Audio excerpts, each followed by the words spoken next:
238 Oak Street, a place where shadows danced and secrets whispered. The old house stood on a slight rise overlooking the town, its windows like vacant eyes staring out at the world.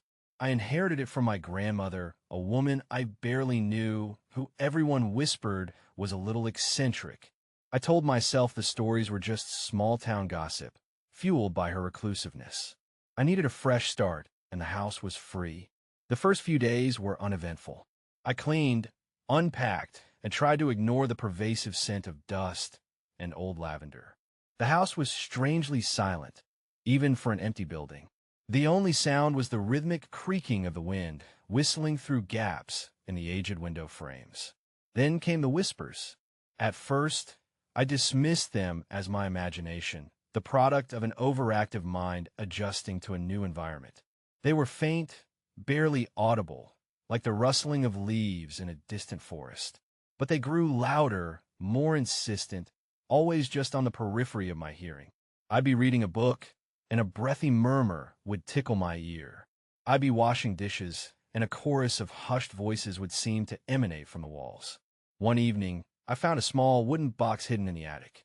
It was intricately carved with symbols I didn't recognize, and the wood was dark, almost black. Inside, nestled on a bed of faded velvet, was a collection of teeth. Human teeth. That night, the whispers escalated into chants.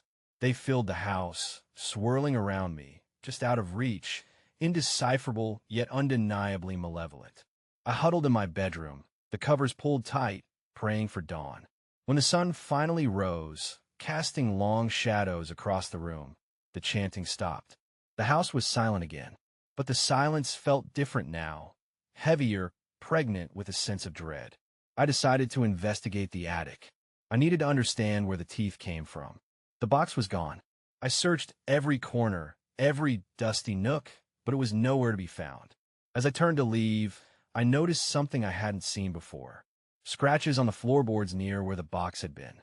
Deep, irregular scratches, as if something had been dragged across the wood.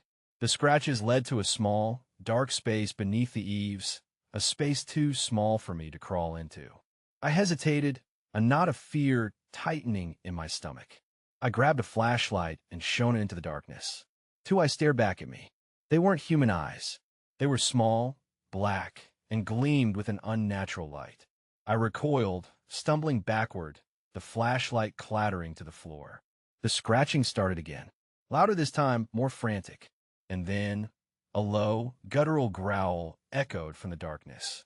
It was a sound I will never forget, a sound that burrowed into my soul and rooted there, a sound that whispered of ancient hunger and unspeakable horrors.